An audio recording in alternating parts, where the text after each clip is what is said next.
যাবা নারীরা একটু ঢিলে ঢালা কাপড় পরবা। আমার নারীরা এইবার এত ঢিলা পায়জামা পরিয়েছে যে দুই ঠ্যাঙের ফাঁক দিয়ে দুজন ঢুকে যাবে। দেখেছেন না? দেখেন নাই? কি জু পিলাজু, পিলাজু এত মোটা, কি খারাপ লাগে আমার দেখতে। কথা কয় না? এই খারাপ লাগে না ভাল লাগে? এনা নথর মার্কা পরি রেখে হাঁটে শয়তান মার্কা লাগে। এত তোর তোর এত মানতে কইস কিটা বেশি মেলি ফেলে কি করিছে? এত মানার কথা তো তোমার বলা হয় নাই। আমার ভাই বলছিল যে যদি আপনি অ্যাটাক হয়ে যান পরকালে তাইলে কি হবে, এটার সলিউশন দরকার আছে না নাই? এইটার উত্তরটা দিয়ে তারপরে আমি আলোচনায় যাব। এটার উত্তর হলো ভাইয়েরা আমার, ওই পরকালের ময়দানে আমি যখন বিপদে পড়ে যাব, অ্যাটাক হয়ে যাব, আমার মুখে আঠা লাগিয়ে দেবে আমার হাত, আমার আল্লাহর সাথে কথা বলবে। আমার যারা মনে করছেন বড় আল্লাহওয়ালা, বড় পরহেজগার পীর সাহেব আমি, ওগো আমার ভাইয়েরা, আমি প্রায়ই বলি আমার এমন অনেক অপরাধ আছে যে অপরাধ যদি আমার মা জেনে যেত আমার ভাত রান্না করে খাওয়াতো না, যদি আমার আব্বা জেনে যেত আমার বাড়িতে ঢুকতে দিত না, যদি আমার স্ত্রী জেনে যেত আমার সাথে সংসার করতো না, যদি আমার সন্তান জেনে যেত আমাকে আব্বা বলে ডাকতো না, যদি আপনারা জেনে যেতেন তাইলে এই স্টেজে এই মাইকে এত জোরে কথা বলতে দিতেন না। আমার অপরাধ জানি আমি, আর জানেন কে? জানি আমি আর জানেন আল্লাহ।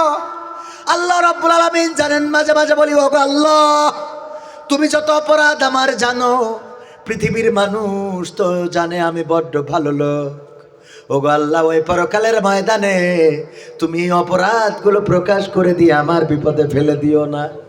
আমার স্ত্রী যদি আমার আমলের খাতাটা দেখতে পায় তাইলে আমার স্ত্রী আমার সাথে সংসার করবে না। আমার আমলের খাতাটা যদি আমার গ্রামের মানুষ দেখতে পায় তাইলে গ্রামের মানুষ আমার সম্মান করবে না। যদি আমার আমলের খাতাটা এখানকার মেম্বারেরা দেখতে পেতেন, নওশাদ ভাই দেখতে পেতেন, তাইলে আমাকে ঘৃণা করতেন, থুতু নিক্ষেপ করতেন।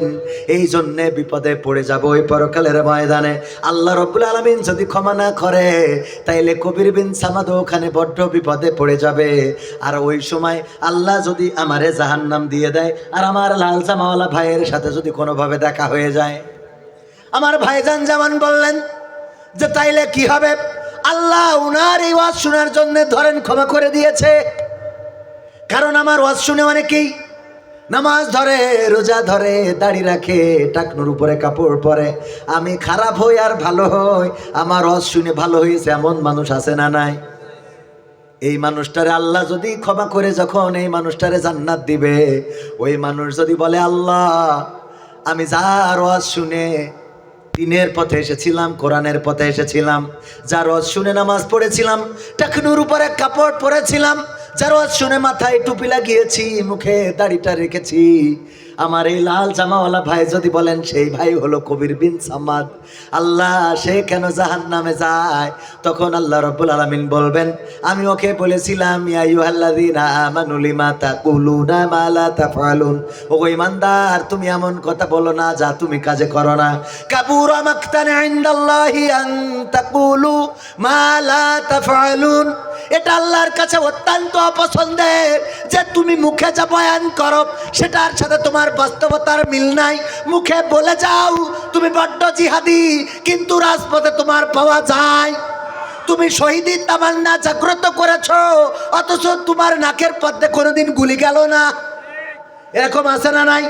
কত জিহাদ করে গেলাম স্টেজে, টাকা দেওয়ার পরে বলি দিন কায়েম করতে হবে, টাকা না দিলে আমি রাত্রি শুয়ে থাকি, বাড়ি ওজের মাহফিলে আসি না, তাইলে আমার মতো জিহাদি চলবে? নামের শেষে কবির বিন সামাদ জিহাদি আজাদি মুফতি মুহাদ্দিস লাগানো যাবে, কিন্তু আল্লাহর কাছে 4 পয়সা দাম নাই। কারণ টাকা না দিলে আমার জিহাদ হয় না। কথা কয় না? টাকা না দিলে জিহাদ হয় না। আমি কিসের জিহাদি, কিসের বিপ্লবী? ওই দিন বিপদে পড়ার পরে যখন জাহান্নাম ফায়সালা হয়ে যাবে, আমার ভাইজান বলবে আল্লাহ যেহেতু তার ওয়াজ শুনে ভালো হয়েছি, আল্লাহ তার আব্বাও বড্ড ভালো লোক ছিল, আমাদের এলাকায় যেত, তুমি যদি চাও তোমার তো দয়া অনেক বড়, আমাদের গুনাহ যত বড় তার চেয়ে তোমার দয়াটা বড়। কথা কয় না? আমাদের গুনাহ যত বড়, আমাদের পাপ যত বড়, তার চেয়ে বড় আল্লাহর ক্ষমা। বলেন আল্লাহু আকবার। শয়তান বলল, আল্লাহ তুমি আমাকে শক্তি দাও, আমি যেন প্রতিটা মানুষের রন্ধ্রে রন্ধ্রে ঢুকে ধোঁকা দিতে পারি। বলল দিলাম। বলল আল্লাহ আমার শক্তি দাও, কিয়ামত পর্যন্ত বাঁচতে চাই। বলল দিলাম। বলল আল্লাহ আমার শক্তি দাও, আমি সবার মধ্যে কাজ করব, কিন্তু আমি সবাইরে দেখবো, আমারে কেউ দেখবে না, এই শক্তি দাও। আল্লাহ বলল দিলাম। শয়তান বলল, ওগো রব তুমি আমার যে ক্ষমতা দিয়েছ, তোমার কয়রার মানুষ একটাও জান্নাতে যাবে না, ওরা তরমুজ বেচুক যা বেচুক সুজা জাহান্নামে নিয়ে ছেড়ে দেবো। কিরা বলল? আল্লাহকে বলল, আল্লাহ তোমার কয়রাবাসী জান্নাতে যাবে না, তোমার খুলনাবাসী জান্নাতে যাবে না, তোমার বাংলাদেশের মানুষ জান্নাতে যাবে না, তোমার বান্দারা কেউ জান্নাতে যাবে না।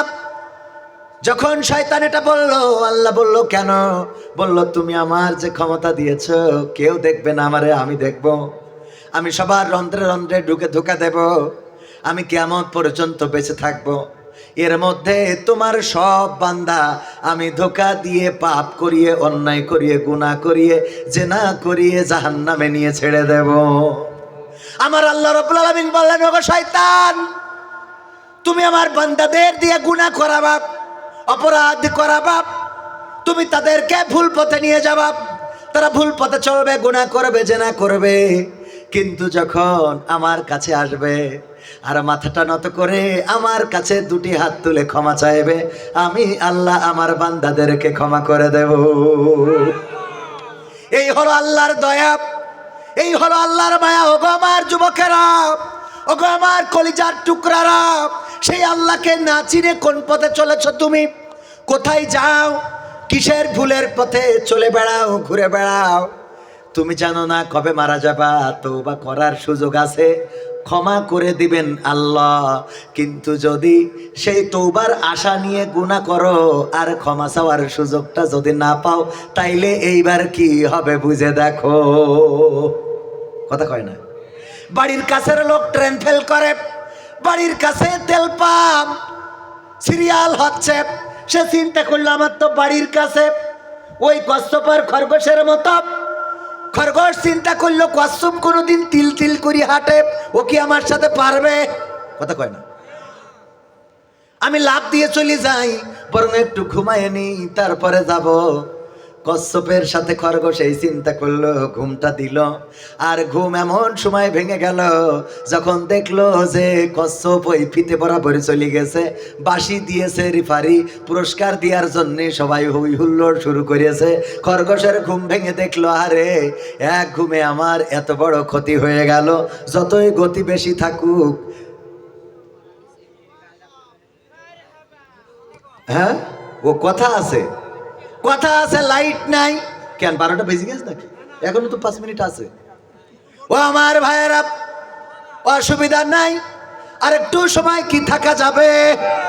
আমি কয়রাবাসী সম্বন্ধে আমার ধারণা আছে। কয়রার মানুষ কতটুকু ইমানের দিক থেকে উজ্জীবিত, আলহামদুলিল্লাহ।